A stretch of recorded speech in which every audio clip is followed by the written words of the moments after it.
दोस्तों, कुछ नाम ऐसे होते हैं जिनके बारे में हमें पढ़ने की ज़रूरत नहीं होती।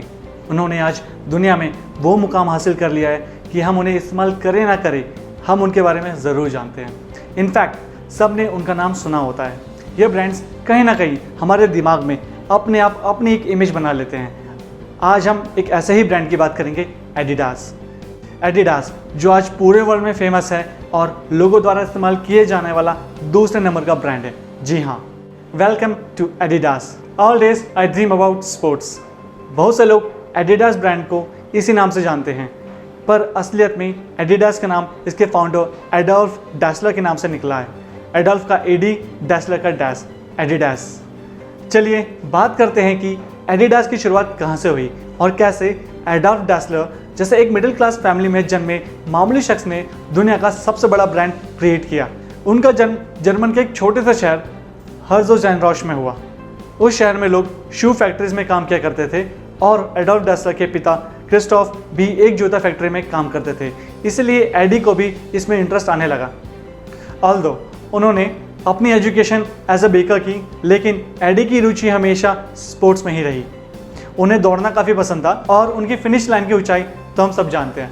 क्योंकि एडी खुद एक अच्छे एथलीट थे, यहीं से उनके दिमाग में आया कि अगर किसी भी स्पोर्ट्समैन को अच्छे शू मिले तो वह अपनी क्षमता, अपने पोटेंशियल को बढ़ा सकता है।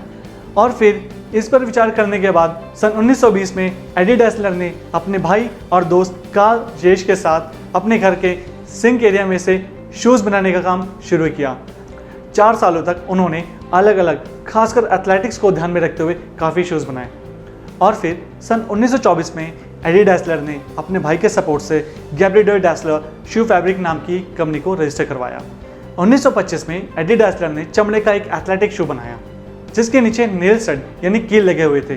आजकल तो हम इसे स्पाइक्स कहते हैं। इसके बाद फाइनली 1928 की एम्स्टर्डम समर ओलंपिक्स में एडी को अपने शूज़ को वर्ल्ड के सामने लाने का मौका मिला। गेस व्हाट, एथलीट लाइन रेडके ने एडी के बनाए हुए शू पहनकर गोल्ड मेडल हासिल किया।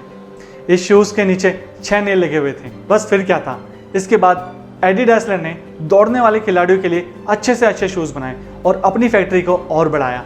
एडी सिर्फ पैसों के लिए नहीं बल्कि बहुत पैशनेटली इस काम में लगे हुए थे। एडी ने सन 1936 में एथलीट जेसी ओन्स को अपने बनाए हुए शूज़ गिफ्ट किए और बर्लिन में हुए ओलंपिक गेम्स में जेसी ओन्स ने इसी शूज़ को पहनकर न सिर्फ पार्टिसिपेट किया बल्कि गोल्ड मेडल भी जीता। और देखते ही देखते पूरे वर्ल्ड में एडी के शूज़ की चर्चा होने लगी। जब सफलता और पैसे दोनों आने लगे तो भावुक रिश्तों में अक्सर दूरियां आने लगती हैं। कुछ ऐसा ही हुआ एडी डैसलर और उनके भाई के साथ। उनके भाई के साथ उनके कुछ आपसी विवादों के कारण एडी डैसलर ने अपनी अलग कंपनी शुरू की। फिर 18 अगस्त 1949 में एडी डैसलर ने एडिडास स्पोर्ट शूज़ फैब्रिक के नाम से नाम रजिस्टर करवाया। इसके बाद एडी की जिम्मेदारियां बढ़ ज़रूर गईं, लेकिन उन्होंने अपनी कंपनी को पहले से भी ज़्यादा समय और ज़्यादा मेहनत दी। 1954 में एडिडास की एक मजबूत फाउंडेशन बनी जब जर्मनी ने फुटबॉल वर्ल्ड कप में हंगरी को हराकर फाइनल जीता।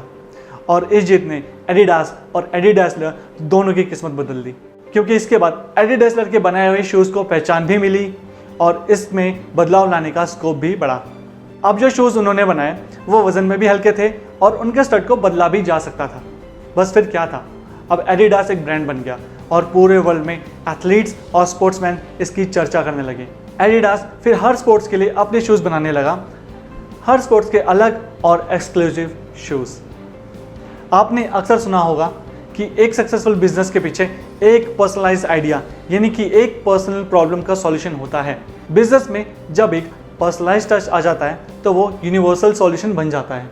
एडी डैसलर के ब्रांड का वर्ल्ड फेमस होने का एक कारण यही है कि वो खुद तो स्पोर्ट्स में इंटरेस्टेड थे, साथ ही साथ वह निजी तौर पर हर खेल के खिलाड़ी से मिलने जाते और उनके खेल में आने वाली मुश्किलों को समझा करते। उसी के हिसाब से उनके लिए कॉस्ट्यूम्स, स्पोर्ट्स गियर और शूज़ मैन्युफैक्चर करते। 1967 में एडिडास ने अपना पहला ट्रैक सूट बनाया। 1970 में एडिडास ने फीफा वर्ल्ड कप में एक नया झंडा लगा दिया। एडिडास ने पहली बार black and white soccer ball को मैच में उतार दिया और यह ब्लैक एंड व्हाइट टीवी पर दर्शकों को और इंटरेस्ट देने लगा। 1971 के बॉक्सिंग मैच में वर्ल्ड पॉपुलर मोहम्मद अली और जो फ्रेजियर दोनों ने मैच में एडिडास शूज़ को पहना। यह दौर यूं ही चलता चला रहा और एडिडास ऊंचाइयों पर जाता गया। एडिडास वक्त वक्त पर अपने प्रोडक्ट्स को मॉडिफाई भी कर रहा था। ऑलमोस्ट सारे विश्व के प्लेयर्स अब पूरी तरह से एडिडास पर विश्वास करने लगे।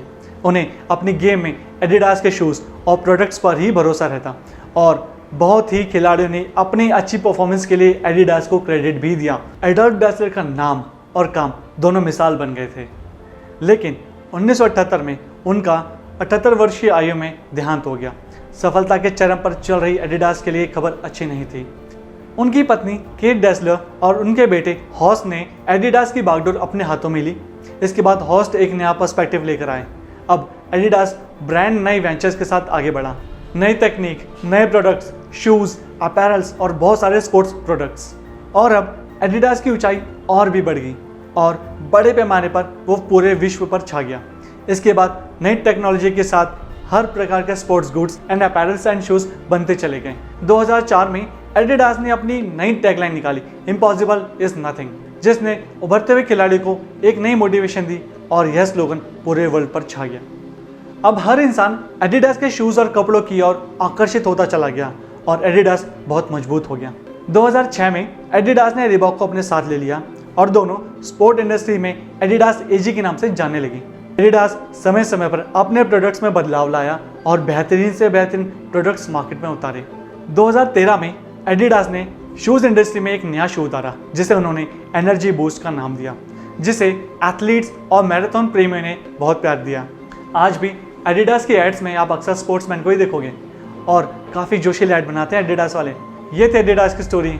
देखा आपने कैसे एक मिडिल क्लास के परिवार में जन्मे एडोल्फ डासलर ने वर्ल्ड का दूसरे नंबर का सबसे बड़ा ब्रांड दे दिया। वैसे एडिडास के शूज़ के बारे में आपकी क्या राय है, हमें कमेंट बॉक्स में ज़रूर बताएं। यकीन है आपको ये वीडियो पसंद आई होगी, अगर हाँ तो लाइक ज़रूर करें। दोस्तों, हमारे चैनल बब्स ऑफ बिजनेस इंडिया को सब्सक्राइब करना ना भूलें। बब्स ऑफ बिजनेस इंडिया इकलौता ऐसा यूट्यूब चैनल जहां सिर्फ बिजनेस की बात होती है। तो अगर आप भी जानना चाहते हैं बिजनेस और स्टार्टअप से जुड़ी हर जानकारी, तो हमारे चैनल को सब्सक्राइब ज़रूर करें।